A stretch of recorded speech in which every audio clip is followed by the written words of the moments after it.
Good morning, greetings, salutations to you. My name is Alu-tru. Welcome to class. We are going to hop right into The Body Keeps the Score. We are on page 55 and 54. When the brain's alarm system is turned on, it automatically triggers pre-programmed physical escape plans in the oldest part of the brain. As in other animals, the nerves and chemicals that make up our basic brain structure have a direct connection with our body. When the old brain takes over, it partially shuts down the higher brain, our conscious mind, and propels the body to run, hide, fight, or on occasion freeze. But by the time we are fully aware of the situation, our body may already be on the move. If the fight, flight, freeze response is successful, we escape the danger, we recover our internal equilibrium, and gradually regain our senses. If for some reason the normal response is blocked, for example, when people are held down, trapped, or otherwise prevented from taking effective action, be it in a war zone, a car accident, domestic violence, or rape, the brain keeps secret stressing chemicals, and the brain's electrical currents continue to fire in vain. Long after the event has passed, the brain may keep sending signals to the body to escape a threat that no longer exists. Trauma survivors are prone to continue the action, or rather the futile attempt at action, which began when the thing happened. Being able to move and do something to protect oneself is a critical factor in determining whether or not a horrible experience will leave a long-lasting scar. The most important job of the brain is to ensure our survival, even under the most miserable conditions. Everything else is secondary. In order to do that, the brain needs to 1. Generate internal signals that register what our body needs, such as food, rest, and protection. 2. Create a map of the world to point us where to go to satisfy those needs. 3. Generate the necessary energy and action to get us there. 4. Warn us of danger and opportunities along the way. And 5. Adjust our action based on the requirements of the moment. Since we are creatures that can only survive and thrive in groups, all of these interpretives require coordination and collaboration. Psychological problems occur when our internal signals don't work, when our maps don't lead us to where we need to go, when we are too paralyzed to move, when our actions don't correspond to our needs, when our relationship breaks down. Every brain structure that has been discussed has a role to play in these essential functions.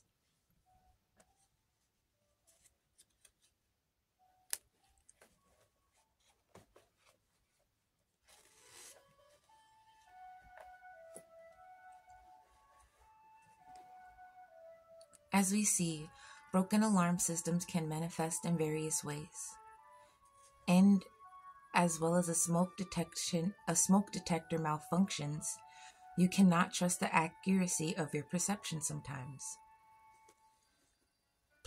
Small children are particularly adept at compartmentalizing experiences.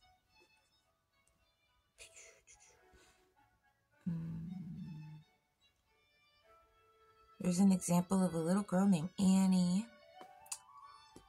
Okay. For example, there is a young girl named Annie.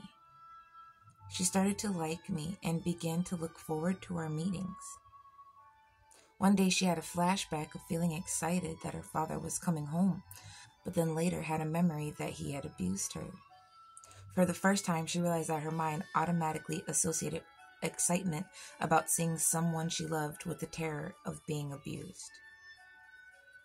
Annie's natural love of her father and her dread of his assault were held in separate states of consciousness. As an adult, Annie blamed herself for the abuse because she believed that the loving, excited little girl she once was had led her father on in no different manner. That she believed she brought the abuse upon herself. Her rational mind told her that this was nonsense, but the belief emanated from deep within her emotional and survival brain. From the basic wiring of her limbic system, it would not change until she felt safe enough within her body to mindfully go back into that experience and truly know that the little girl had felt and acted during the abuse.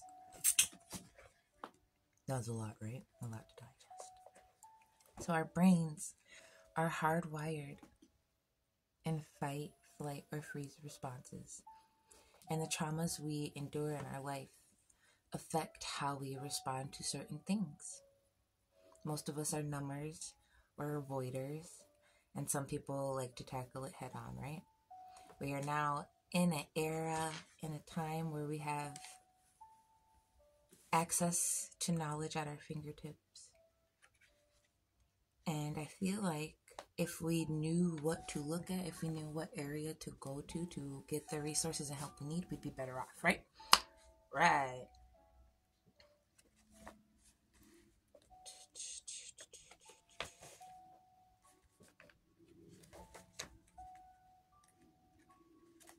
All right. Ultimately, we have a moral duty to reclaim ourselves, to reflect on ourselves, to be peaceful towards others. The more peace we have with others will also be replicated throughout the troublesome world.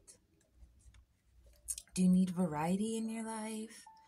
Do you need a plan? Do you need practice in daily activities to do? If you're feeling ready and courageous, you can get excited about your life and the fact that you are scared and you are going to do it anyway. Watch what happens when you develop a sense of self and a deeper relationship with your psychology. This will help you balance yourself emotionally, mentally.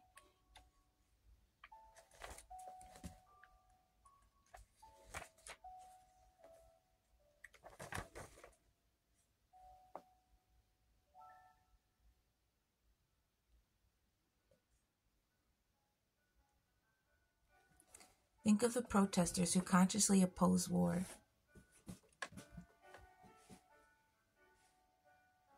Think of her mindset. Or the man's mindset who finds himself on the front lines. Or the man who finds himself in a dead-end job that holds no interest. Or a woman who switches to a job that pays significantly lower just because it follows her passion. Think of a mother who is deeply entrenched in her community and demands that regulations, rules, and laws be met for the safety of the community. In all of these situations, I have to point out, there is something to do with the inner voice, the change, and the growth. If we pursue these things with depth and additional reason, stacking the mental deck in our favor, we will stand in realness and truth, and that will be very easy for us to make a decision in the forefront. In the moment-to-moment details of our daily lives, we'll be able to pay attention and act correctly. Cool. What does all this mean? What am I saying? What am I digesting?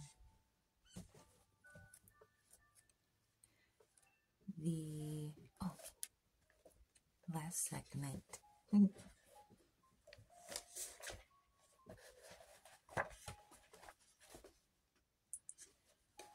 Emotional intelligence starts with labeling your own feelings and tuning into your emotions and tuning into the emotions of the people around you. We begin very simply. We look into the mirror. Looking into a mirror helps a child be aware of what they look like when they are expressing their feelings. We would ask them, how do you feel when you see your face like that? We teach them how their brains are built and what emotions are for and where they are registered in the body, how they can communicate their feelings to the people around them. They learn that their facial muscles give clues about what they are feeling and then experience how their facial expressions affect other people. We also strengthen the brain's watchtower by teaching them to recognize and name their physical sensations. For example, when their chest begins to tighten, that probably means they're nervous.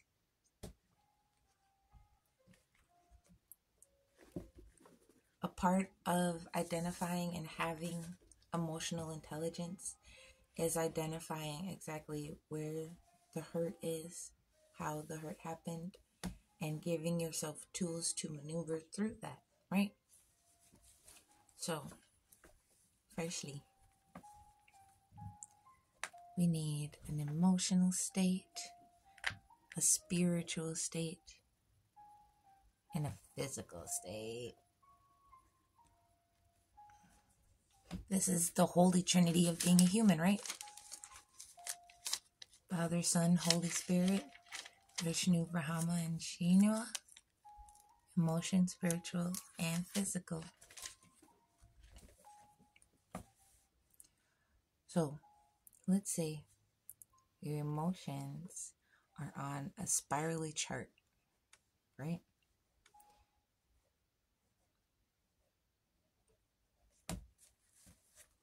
Emotions on a spirally chart. And your spirit is on a star chart. Stars.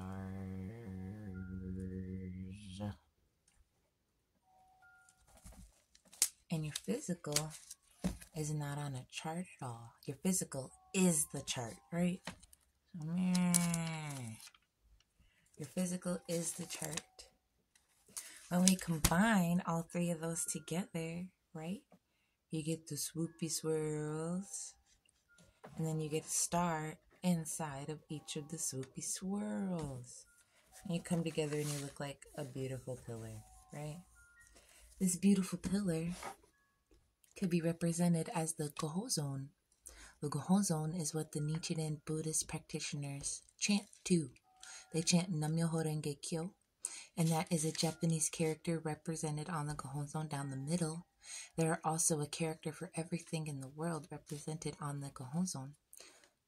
Nam-myoho Renge Kyo means I am unlocking my highest potential. So when a Nichiren Buddhist practitioner sits down to chant, they're saying, I'm unlocking my highest potential over and over and over again. And while they're meditating, they're staring at this Gohozon that's inscribed with everything in the world that relates to all the phenomena in the Dharma rule, right? So, scientifically, when you align yourself, mind, body, spirit, you allow mental consciousness into a different, I don't want to say reality or dimension, but it elevates your consciousness to a higher frequency where you will be able to better perceive, understand, and communicate, right? So, let's get some balance going, right?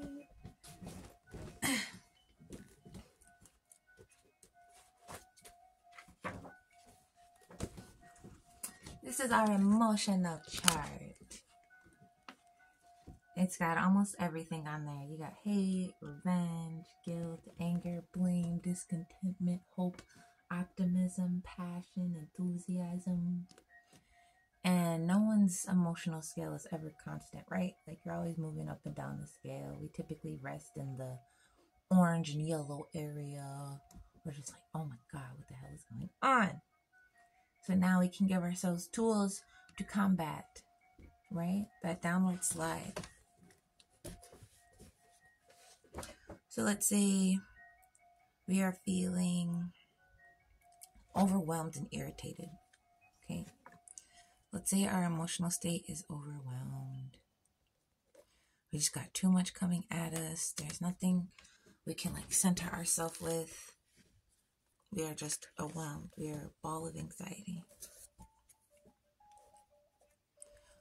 When we have a lower vibrational feeling like this, we have to counteract it in 3 different ways: mind, body, spirit.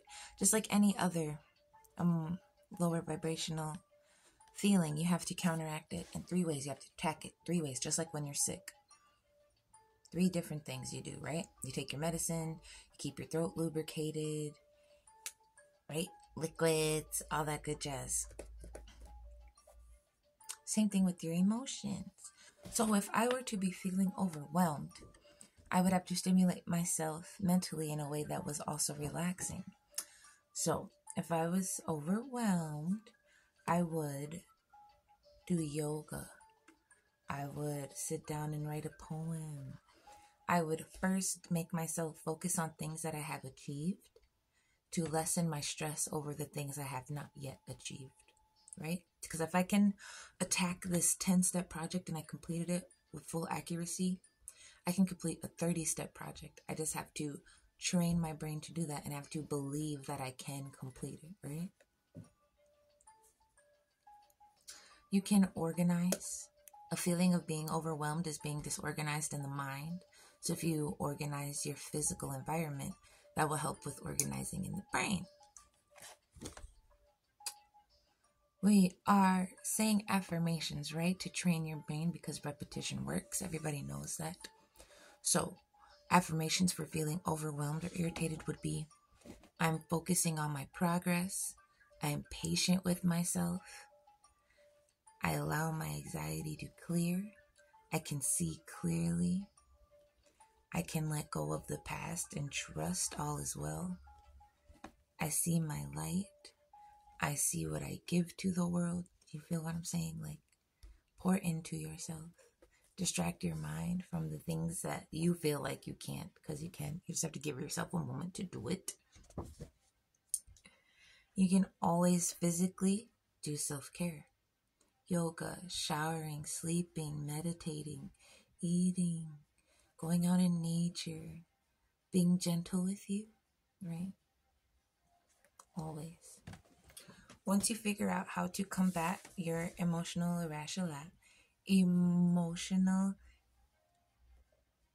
I wanted to say irrationalities, but they're not irrational, right? Your feelings are valid, they're not irrational. But whenever you're feeling like that downward slide, that like pessimist feeling, that I don't know if I can do it, like that's the perfect time for you to stop. Literally.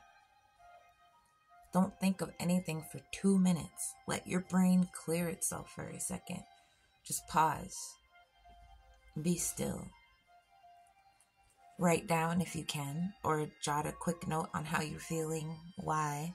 Right? This refers to your negative thought, prayer journals, affirmation journals, right? So, write it down real quick. I'm feeling overwhelmed and upset. It's 7 o'clock. I don't feel like I can do this. When you do get a moment to yourself, at the end of the evening, even if you are not feeling up to it, right?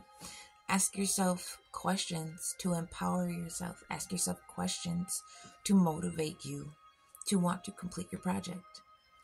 Ask yourself questions on your spiritual growth and progress to motivate you to keep going, right? So, these evening empowerment questions are, what have I given today? What have I received? What did I learn today? How can I improve? Where was my energy at today? Did I follow my intuition? Did I follow my passion? Did I follow my desires? Did I allow things to flow without trying to control the outcome? All of this refers to being self-aware in all areas, right? Once you can affirm that self-awareness, you'll be able to counteract those emotions when they come in at you, when they're coming in too strong and stuff. You'll be able to nip it in the bud, right? The best and easiest way to help you check yourself emotionally so you can go about, daily life.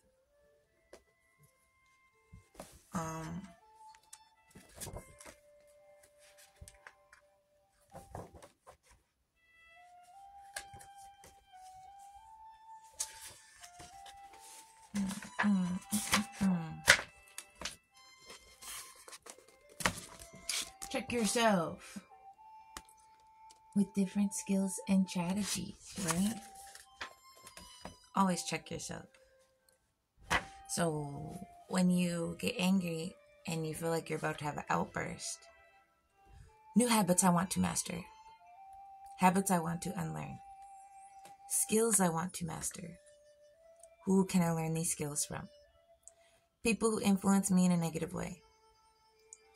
positive people that influence me. Back and forth. Just check yourself. Pause for a minute and check yourself. Journal if you need to, but always remember to come back to it at the end of the night and go over it. Because by the end of the month, you'll have an emotional chart, right? And you'll be able to literally map and see what triggers you, what responses you have to certain things, and you'll be able to go about it in a different way.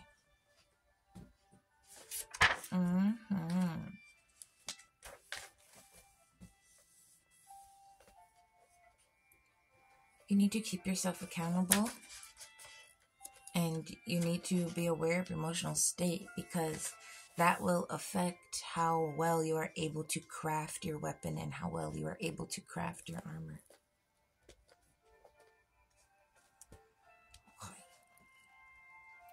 Before we did class, I asked everyone to fill out a bunch of these questions.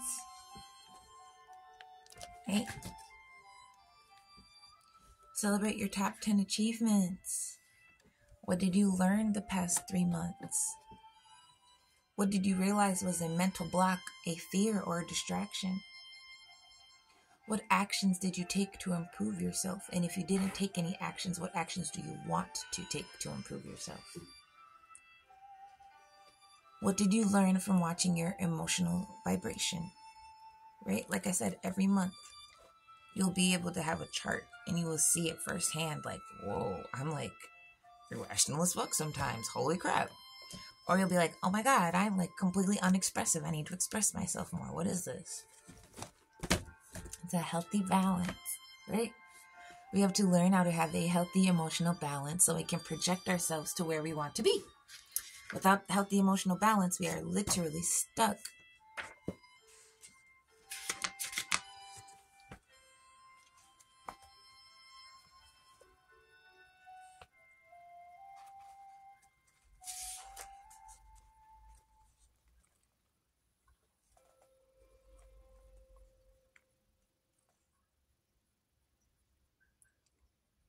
You must deter from harming yourselves and others. You must react with kindness and compassion for yourself and others. You must refrain from half-truths and from lies.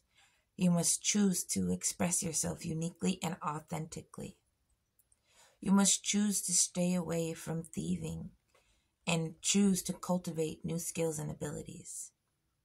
You must choose to strive away from greed and turn towards appreciation and pleasure. You must choose to detach from attachments to intimacy and turn towards truthfulness and closeness and connection. You will be filled in a crucial moment with the fight or flight response, but your emotional intelligence will help you choose the best turnout for the situation. Right? Cool. Again, these are guidelines, right? These are just guidelines. They're just outlines. You can go about it how you feel best. But like I said yesterday, every part of the world has released a moral code. And all everyone wants you to do is just be a righteous, holy person following this moral code. Easy. Super easy. So, thank you so much for coming to class. I appreciate it. What are we taking away today? Our trauma affects how we cope. Our trauma affects our emotional availability and our emotional intelligence. Our emotional intelligence is derived from how we cope with certain situations that we find triggering, how we cope with things that make us uncomfortable.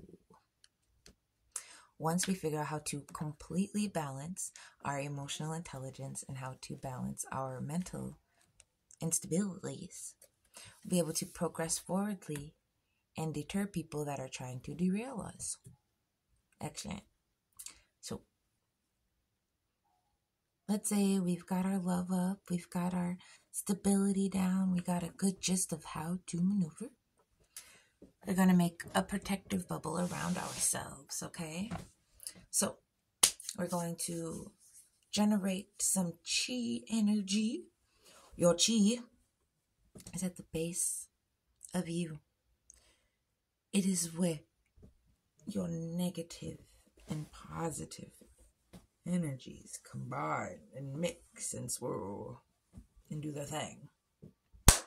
Takes a long time for people to tap into their chi, right? It's a separate energy system.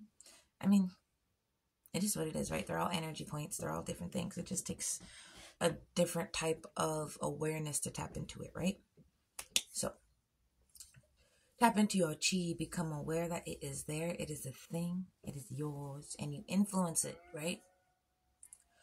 Once you become attuned and aware of that, you can tap your chakras, clear your chakras.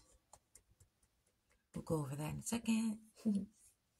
Turn you on, right? Turn all of your energy points on. And then tap into your soul power. And you feel all three of them on. You feel your chi flowing. You feel your chakras pulsing. And you feel your soul pumping into you. When all three of them are flowing together in unison, you can create a protective bubble around you. Right?